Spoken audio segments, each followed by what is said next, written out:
Hi, thanks for being on a new video.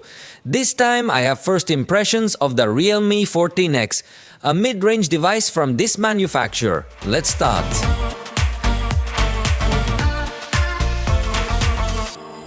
Look at the design it has. It is curious because despite being part of the 14 family, it does not really look like a device of that family, but as a device of the C series or something similar. So even though it doesn't look bad, I think I'm a little disappointed in the design.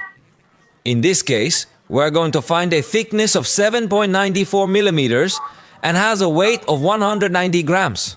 The frame, as you notice, is made of plastic with a straight finish. But what the manufacturer most wants to highlight in this model is the level of resistance it would have against falls and against a bit of mistreatment. As we have seen in several Chinese manufacturers, I don't know if you want me to throw it out here, will they be watching me? The screen is 6.67 inches with HD plus resolution. I do not know why it is part of the 14 family. It really is a low-end device, but, well, it has 120 Hz in its refresh rate and in fact only integrates mono sound, confirming us that it is a low-end device.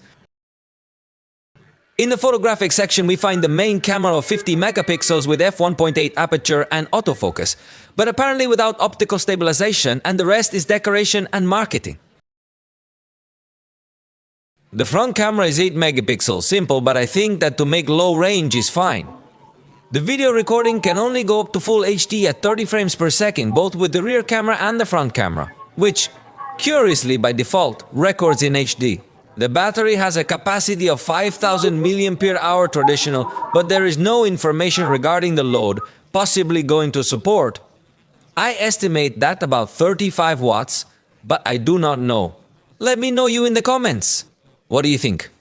We are also going to find 256 gigabytes of storage, which for an entry series device is very good, and in this case 8 gigabytes of RAM, which also complement in a positive way the fact of being an entry-range device. The processor is the MediaTek Dimensity 6300, which is, I think according to the range, do not expect something very outstanding or anything like that in terms of power. So I insist that the name is weird, realme does strange things in the range. Mid-range, it launches like 38 models, some repeated, some very similar, some that come to compete with each other with different families. Then, from my point of view, this one should not exist.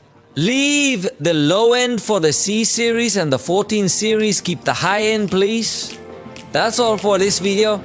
I hope you liked it. Let me know your opinion in the comments and we'll see you next time.